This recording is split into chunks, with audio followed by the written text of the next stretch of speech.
मुंबईतल्या gateway of इंडियावरून एलिफंटाकडे जाणाऱ्या नीलकमल फेरी बोटीला एका सुसाट स्पीड बोटने धडक दिली. या अपघातात नौदलाच्या 3 कर्मचाऱ्यांसह 13 जणांचा मृत्यू झालाय. 101 जण सुखरूप बचावलेत. या अपघातात नाशिकहून मुंबईला उपचारासाठी आलेलं संपूर्ण कुटुंब काळाच्या पडद्याआड गेलंय. 2 दिवस रुग्णालयात उपचार केल्यानंतर हे कुटुंब समुद्र सफारीचा आनंद घेण्यासाठी गेटवे ऑफ इंडिया परिसरात आलं होतं. या दुर्घटनेत संपूर्ण कुटुंबाचा बुडून मृत्यू झालाय. राकेश आहिरे, पत्नी हर्षदा आहिरे आणि मुलगा निधेश आहिरे असं बोट दुर्घटनेत मृत पावलेल्या कुटुंबाचं नाव आहे. ते पिंपळगाव बसवंत इथले रहिवासी होते.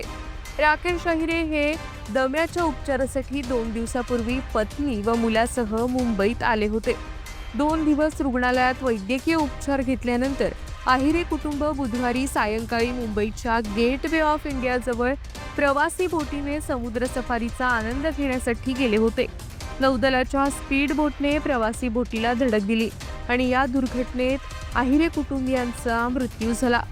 राकेश आहिरे हे दम्याच्या आजारावर उपचारासाठी नेहमी मुंबईला जात असत. यावेळी ते पत्नी हर्षदा आहिरे वय 28 आणि मुलगा निधेश वय 5 यांच्यासह उपचारासाठी मुंबईत खासगी रुग्णालयात आले.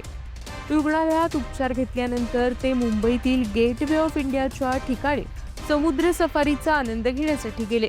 पण नौदलाच्या बोटीने प्रवासी बोटीला दिलेल्या धडकेत संपूर्ण आहिरे कुटुंबियांचा मृत्यू झाला. राकेश आहिरे यांचा जागीच पाण्यात बुडून मृत्यू झाला. पत्नी हर्षदा आणि निधेश यांचा उपचारादरम्यान मृत्यू झाला. आहिरे कुटुंबियातील 3घांचा अशा प्रकारे दुर्दैवी अंत झाल्याने कुटुंबासह संपूर्ण गावावर शोककळा पसरली आहे.